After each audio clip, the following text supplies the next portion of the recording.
বাংলাদেশ জাতীয়তাবাদী দল বিএনপি এই মুহূর্তে ক্ষমতায় নেই, কিন্তু তৃণমূলে বলতে গেলে স্থানীয় ব্যবসা বাণিজ্য চাঁদাবাজি থেকে শুরু করে স্থানীয় যে প্রশাসন সেগুলোর উপরে বিএনপির যে কর্তৃত্ব, এটি একটি রাজনৈতিক দল যেভাবে ক্ষমতায় থাকলে ঘটে ওভাবেই ঘটছে বলে আমরা জানি। এই মুহূর্তে বিএনপিকে নিয়ে খুব বেশি প্রশংসা করার মতো তো দূরের কথা, ন্যূনতম প্রশংসনীয় কোনো জিনিস ঘটছে না। অনেকগুলো ঘটনা ঘটছে, তার প্রেক্ষিতে বিএনপির যারা কেন্দ্রীয় নেতৃত্ব তারা কাউকে দল থেকে বহিষ্কার করছেন, হুমকি দিচ্ছেন, তম্বি দিচ্ছেন, কিন্তু এতে করে জনমনে বিএনপি সম্পর্কে কোনো ইতিবাচক ধারণা প্রতিষ্ঠিত হচ্ছে না। লন্ডন থেকে জনাব তারেক রহমান তিনি বিভিন্ন চমকপ্রদ কাজ করার জন্য চেষ্টা করছেন।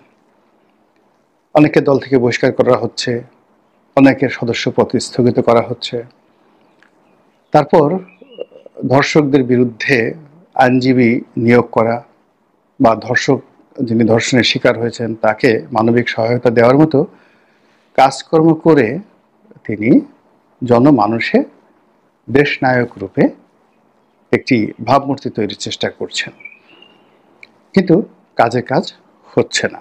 বিএনপিতে স্বস্তি আসছে না, মানে বিএনপি যারা করছেন তাদের মধ্যে যেভাবে স্বস্তি নেই, আর বিএনপির যারা বাইরের লোক আগামীতে বিএনপি ক্ষমতা আসলে যারা বিএনপির শাসনাধীন থাকবেন তারাও বিএনপিতে স্বস্তি পাচ্ছেন না। তারা ডক্টর মোহাম্মদ ইউনূসেও স্বস্তি পাচ্ছেন না, জামাতের ব্যাপারেও স্বস্তি পাচ্ছেন না, তারা বিকল্প শেখ হাসিনাকেও তারা আবার চাচ্ছেন না। ফলে পুরো রাজনৈতিক অঙ্গনটি হয়ে গেছে এইরকম, জামাতের লোক শুধুমাত্র জামাতকে চাচ্ছে, ডক্টর মোহাম্মদ ইউনূসের লোক ডক্টর মোহাম্মদ ইউনূসকে চাচ্ছেন, তারপরে আওয়ামী লীগের লোকজন যারা আছেন তারা মনে করছেন শেখ হাসিনা আসলে বাংলাদেশ আবার যাকে বলা হয় আমেরিকা হয়ে যাবে, লন্ডন হয়ে যাবে, ইউরোপ হয়ে যাবে এবং বাংলাদেশে দুধ এবং মধুর নহর প্রবাহিত হবে। আর বিএনপির মধ্যে দুটো গ্রুপ, একটি গ্রুপ খুব হতাশ এই কারণে যে তাদেরই প্রতিদ্বন্দ্বী যারা আছেন, কেউ মনোনয়ন বাণিজ্যে এগিয়ে, কেউ স্থানীয় দখলদারিত্বে এগিয়ে, কেউ নিয়োগ বদলিতে এগিয়ে, অন্য গ্রুপ যারা আছে তারা হয়তো নিজেদের প্রতিপক্ষর কারণে এলাকা যেতে পারছেন না, কাজকর্ম করতে শান্তি পাচ্ছেন না। এমনকি আওয়ামী লীগ জমানাতে তাদের যতটুকু চলাফেরার স্বাধীনতা ছিল এই জমানাতে তাদের সেটি নেই।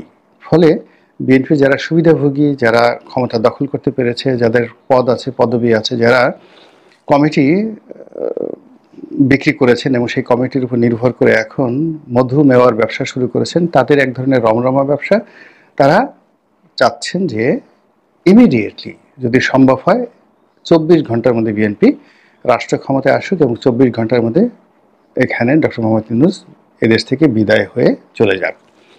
আর যারা এই যে বিএনপির মধ্যে ক্ষমতাধর যারা লোকজন রয়েছেন তাদের দ্বারা ক্ষতিগ্রস্ত হচ্ছেন, ভীত সন্ত্রস্ত হচ্ছেন এবং আগামীতে তাদের দ্বারা লাঞ্ছিত অপমানিত হওয়ার ভয় পাচ্ছেন। তারা বলার চেষ্টা করছেন যে এই লাউ সেই কদু, এর জন্য কি আন্দোলন করলাম, কি আর এমন হলো, বিএনপি আসলে তো আমরা আবার বিপদে পড়ব এবং এইভাবে যদি চলতে থাকে তাহলে তো বিএনপি সরকার বেশি দিন টিকবে না, তখন আমাদেরকে আবার পালাতে হবে, আবার ক্ষমতা ছাড়তে হবে, ভারতে তো যাওয়া বিএনপি লোকের পক্ষে সম্ভব নয়, এখানে বিএনপির যারা ধনাঢ্য ব্যক্তি আছেন তারা অনেকে ব্যাংকক গিয়ে থাকেন, অনেকে লন্ডনে চলে যান, অনেকে দুবাইতে চলে যান, কিন্তু বিএনপির যারা আমজনতা, সাধারণ জনতা, তারা তো ধান খেতে বসে প্রতিপক্ষের হাতে গণপিটুনি খেয়ে তাদেরকে মরতে হবে।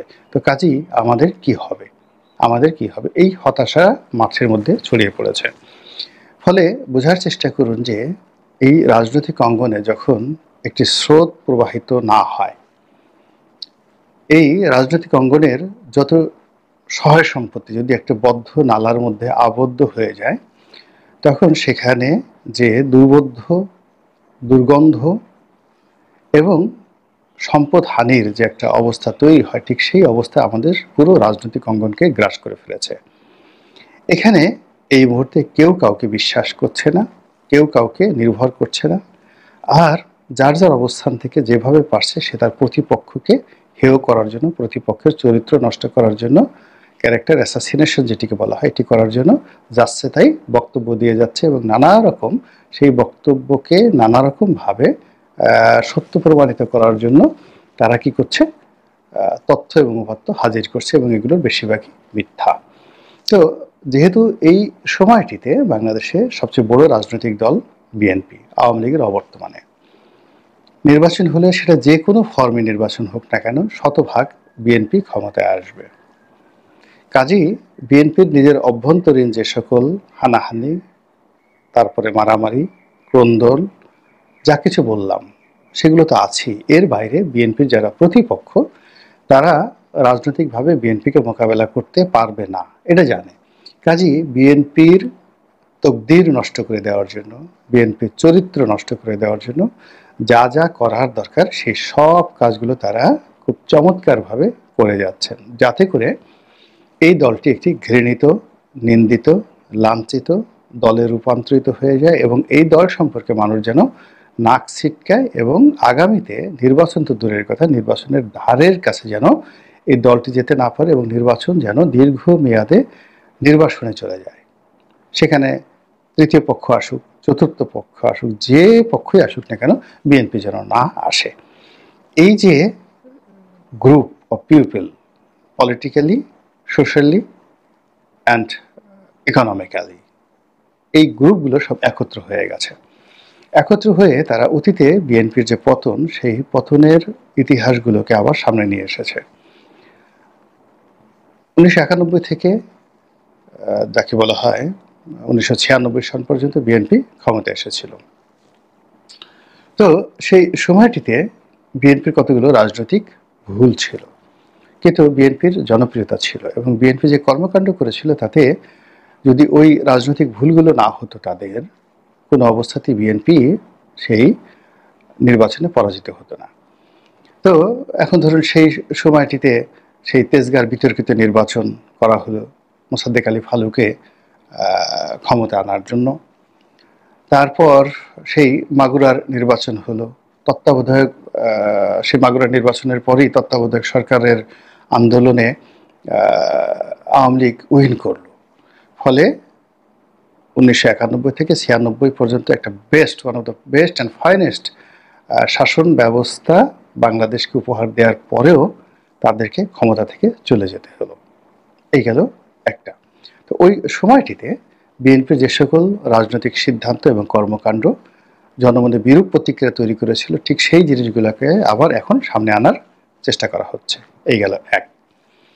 2 নম্বর হলো বিএনপির যে দ্বিতীয় মেয়াদ, অর্থাৎ 91 পরে দ্বিতীয় মেয়াদ 2001 থেকে 2006 পর্যন্ত, ওই সময়টিতে সব কিছুকে ছাড়িয়ে বিএনপির সবচেয়ে বড় বদনাম হয়েছিল।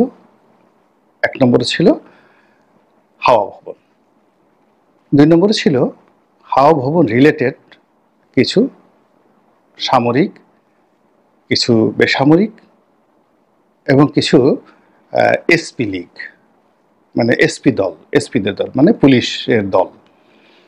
তো এরা সবাই একটা চ্যানেল মেনটেন করে চলতেন, অর্থাৎ ধরুন 20 থেকে 30 জন ডিসি পদমর্যাদার কর্মকর্তা, যাদের নেতৃত্বে হয়তো বিএনপির যে সকল এলাকাতে খুব বেশি জনপ্রিয়তা, সেই সমস্ত এলাকায় যারা ডিসি হিসেবে দায়িত্বরত ছিলেন তারা সিভিল অ্যাডমিনিস্ট্রেশন চালাতেন। এখানে সচিবদের যতটা না দায়িত্ব ছিল বা ক্ষমতা ছিল তার চেয়ে এই ডিসি গ্রুপ, যাদের সঙ্গে তারেক রহমান সাহেবের বয়সের বেশি পার্থক্য না, হয়তো তারেক রহমান সাহেবের চেয়ে তার 2-3 বছরের বড় এরকম, বা ছোট বা সমবয়সী, এরকম একটা ডিসি গ্রুপ ছিল। আর একটা এসপি গ্রুপ ছিল, আপনারা সবাই জানেন, যাদের পদমর্যাদা এসপি লেভেলের। তারা আইজি ছিলেন না, ডিআইজি ছিলেন না, তারা এসপি ছিলেন। তাই এই এসপিদের একটা গ্রুপ ছিল। আর সেনাবাহিনীর মধ্যে কর্নেল পদমর্যাদার একটা গ্রুপ ছিল। তো এই গ্রুপটি নিয়মিত হাওয়া ভবনে যাতায়াত করতেন এবং তারা সেই হাওয়া ভবনের সেই যাতায়াতের গর্বে তাদের যে ঊর্ধ্বতন এবং অধস্তন কর্মকর্তা কর্মচারীদের জীবন রীতিমতো বিষিয়ে তুলেছিলেন। এ সকল কর্মকর্তারা অনেকটা রাজার হালে চলতেন। হাতি শালে তাদের হাতি ছিল, ঘোড়া শালে ঘোড়া ছিল, অনেকে তারা ঘোড়ায় চড়তেন, ঘোড়া কিনতেন, এবং দামি দামি অনেক ঘোড়া ছিল এরকম ডিসিএসপিদের, এবং তারা সেই ঘোড়া চড়তেন, ঘোড়া পালতেন, এরকম একটা রাজকীয় অবস্থায় তারা চলে গিয়েছিল। এর বাইরে চাঁদাবাজের একটা গ্রুপ ছিল, তারা এই চাঁদাবাজদের যে একটা টপ লেভেল যারা ছিল, যেমন আওয়ামী লীগের ছিল যেমন সম্রাট, ক্যাসিনোর সম্রাট, এরকম চাঁদাবাজদের একটা গ্রুপ ছিল যারা হাওয়া ভবনে যেতেন, এবং এরা এই সারা বাংলার চাঁদাবাজি নিয়ন্ত্রণ করতেন। এবং ওই নিয়ন্ত্রণটা এমন পর্যায়ে চলে গিয়েছিল, ওই টাকা হাওয়া ভবনে যেত না, বা হাওয়া ভবনের যারা কর্তা ব্যক্তি তাদের সঙ্গে চাঁদাবাজদের কোনো সম্পর্ক ছিল কি ছিল না এটা আমরা জানি না। কিন্তু মূল ব্যাপার হলো এই যে চাঁদার যারা কালেক্টর, এই কালেক্টর তারা হাওয়া ভবনে যেতেন, এবং ওই তারা হাওয়া ভবনের লোক হিসেবে পরিচিত হয়ে তাদের যারা লোকজন গুলিস্থানে চাঁদা তুলতেন, তারা বলতেন যে এই টাকা হাওয়া ভবনে দিতে হচ্ছে। এবং ঠিক সেম জিনিসটি এখন বাংলায়, মানে টেকনাফ থেকে তেঁতুলিয়া পর্যন্ত ঘটছে, এবং এটা এত খারাপভাবে ঘটছে যেটিকে আমি হাওয়া ভবন সিজন 2 বলছি। এর কারণ হলো হাওয়া ভবনের যে বিভৎসতা ছিল, দুর্নাম ছিল, বদনাম ছিল, এটি এই জমানাতে এসে অন্তত পক্ষে 10 গুণ বেড়ে গেছে। 2 নম্বর হলো যে এই 7 মাস আগে অন্যায় চাঁদাবাজির যে রেট ছিল, এই নয়া যুগে এগুলো রেট দ্বিগুণ হয়ে গেছে। আপনি গুলিস্তানে গিয়ে খোঁজ নিয়ে দেখেন যে সেখানে যে চাঁদা কালেকশন করা হচ্ছে, আওয়ামী লীগ জমানাতে যেটা কালেকশন করা হতো 50 টাকা, এখন সেটা 100 টাকা। 2 নম্বর হলো যে আওয়ামী লীগ জমানাতে একটি ফুটপাতের নিয়ম ছিল যে 10 জন বসবে, তাহলে 10 জন যদি বসে দৈনিক 50 টাকা যদি দেয় একটা ফুটপাত, তাহলে সে 500 টাকা করে পেত। এখন 10 জনের জায়গায় সেখানে 20 জন বসিয়ে দেওয়া হয়েছে, নেওয়া হচ্ছে 100 টাকা করে। ফলে কি হচ্ছে, যারা চাঁদা দিচ্ছে তারা ব্যবসা করতে পারছে না, বেচা কেনা হচ্ছে না। আর যারা চাঁদা কালেকশন করছে তাদের তো একটা চেইন অফ কমান্ড আছে, তারা সেই চাঁদা গুলিস্তানে যে কালেকশন করছে সে হয়তো 10% পাচ্ছে, 10 টাকা পাচ্ছে, 90 টাকা সে আরেকজনকে দিচ্ছে, যে দিচ্ছে সে হয়তো 20 টাকা রাখছে, সে আবার তার আরেকজনকে দিচ্ছে। এইভাবে দিতে দিতে দিতে দিতে একেবারে কর্তা ব্যক্তি তার কাছে হয়তো 40% যাচ্ছে, বাকি 60% 6 জনের হাত হয়ে যাচ্ছে।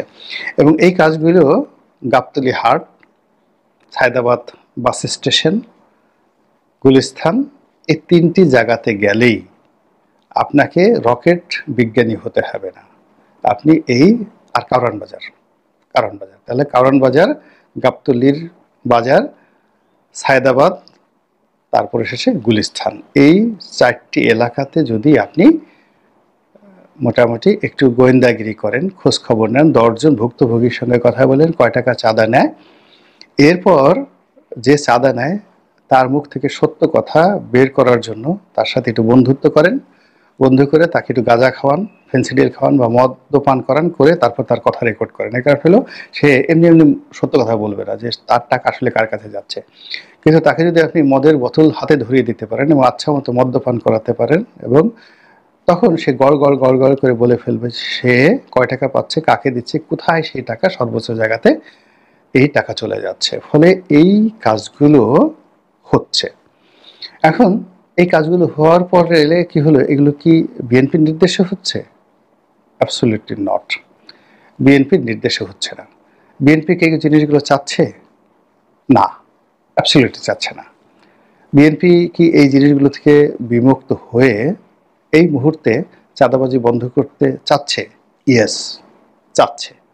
কিন্তু কেন সম্ভব হচ্ছে না? সম্ভব হচ্ছে না এই কারণে যে প্রথমত এই কাজগুলো একটি বিশেষ শ্রেণী ম্যাটিকুলাসলি বিএনপির এই টাউট বাটপারদেরকে দিয়ে শুরু করিয়েছিল বিএনপিকে শেষ করার জন্য। এখন তারা সেই কাজটি শুরু করে দিয়েছে। শুরু করতে গিয়ে গত 7 মাসে তারা যে অর্থ উপার্জন করেছে, ক্ষমতা অর্জন করেছে এবং গাড়ি বাড়ি করেছে এই 7 মাসে, তাদের আর জীবনে রাজনীতি করতে হবে না।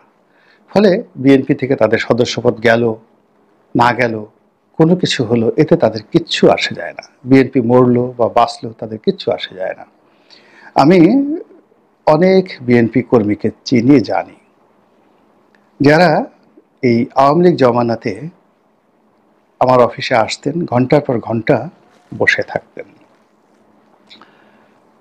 তাদের অনেকের সঙ্গে দেখা করাও সম্ভব হতো না। তারা আসতেন বিকাল ৫টায়, কোনো কাজকর্ম ছিল না। রাত্রি ১০টা পর্যন্ত আমি অফিসে বসে থাকতাম, তারা বাইরে বসে থাকতেন। আর বের হওয়ার পরে একটা সালাম দিতেন শুধু। লিডার একটা সালাম দিতে আসছি। আমি অবাক হয়ে যেতাম। তো বলতাম যে, "আপনারা কি করেন?" কাজ নেই। বলে যে, "সারাদিন পালায় থাকি। আপনার অফিসে একটু এসির বাতাস খাই, বসে থাকি। পোলাপান একটু চা-টা খেতে দেয়। এতেই খুব আনন্দ পাই। যাওয়ার সময় আপনাকে একটা সালাম দেই, এতেই খুশি। কি করব? রাস্তায় ঘোরাফেরা করার চেয়ে এখানে এসে বসে থাকি।" এখন সেই সকল ছেলেরা, তাদের যদি আপনি গাল দেখেন, ঠোঁট দেখেন, শরীর দেখেন, মনে হবে সব কিছু মাখনে তেল, তেল, তেল, তেল করছে। এবং তারা খুব ব্যস্ত। বিচার, সালিশ, চাঁদাবাজি সব কাজে এত ব্যস্ত, আমার অফিস আসার তো দূরের কথা। আমি ভয়ে তাদেরকে ফোন দেই না যে আমার ফোনটা যদি তারা এখন ধরতে যদি সময় না পায়, বেজ্জতি হয়ে লাভটা কি? তো এই অবস্থাটা তৈরি হয়ে গেছে এবং তৈরি করে ফেলা হয়েছে। বিএনপিকে যারা ক্ষমতা থেকে তাড়াতে চায়, বিএনপিকে যারা চায় যে তারা ক্ষমতায় না আসুক, তারা এইরকম একটা বদনামির মধ্যে বিএনপিকে ফেলার জন্য নতুন হাওয়া ভবন সিজন 2 র স্টাইলে এই কর্মকাণ্ডগুলো গত ৭ মাস ধরে করছে এবং এই কর্মের সঙ্গে দেশি গোয়েন্দারা জড়িত, বিদেশি গোয়েন্দারা জড়িত, বিএনপির প্রতিপক্ষ জড়িত। আমরা যেমন দেখা গেল যে নবাব সাহেবের একটা পশম স্পর্শ করতে পারি না। তো নবাব সাহেবের একটা ভোলা ভালা ছেলে আছে। প্রতিপক্ষ কি করলো? সেই ছেলেকে হাতে একদিন টাকা দিল, একদিন মিষ্টি দিল, একদিন একটা সিগারেট দিল, একদিন একটা বন্দুক দিল। তারপরে আরেকদিন তার পিছনে পতিতা লেলিয়ে দিল। একদিন তাকে আবার পতিতালয় নিয়ে গেল। এরপর নবাব সাহেবকে জানানো হলো যে আপনার ছেলে তো রসাতলে গেছে, সে তো সারাক্ষণ এখন দেবদাস হয়ে পতিতালয়ে পড়ে থাকে। তো এইরকম যখন পতিতালয়ে পড়ে থাকে, আপনি দেবদাস সিনেমাতে আপনি দেবদাসের কথা চিন্তা করেন, তাকে ফেরানো সম্ভব ছিল না। অনিবার্য মৃত্যু তার পরিণতি ডেকে নিয়ে এসেছিল। তো তদ্রূপ এখন যে সকল হাজার হাজার নেতাকর্মী যারা এই একটা প্ল্যানের, ম্যাটিকুলাস প্ল্যানের অধীনে এরকম অপকর্মের সাথে জড়িয়ে পড়েছে, তারা কোনো অবস্থাতেই এই মুহূর্তে ফিরে আসবে না। বিএনপির পক্ষে ফিরে আনো সম্ভব নয়। এমনকি যে বিএনপি যদি ক্ষমতায় আসে, তাও এদের বিরুদ্ধে যুদ্ধ করতে হবে। যদিও বিএনপির এই মুহূর্তে ক্ষমতায়, এই সিস্টেমে ক্ষমতায় আসাটা বলতে গেলে অসম্ভব একটা বিষয়। এর কারণ হলো বিএনপি যেন ক্ষমতা আসতে না পারে, নির্বাচনের দিকে যেন মানুষ যেতে না চায় এবং নির্বাচন হলে বিএনপি জয়লাভ করবে এবং বিএনপি জয়লাভ করলে এই চাঁদাবাজদের দূরত্ব আরও ১০০ গুণ বাড়বে।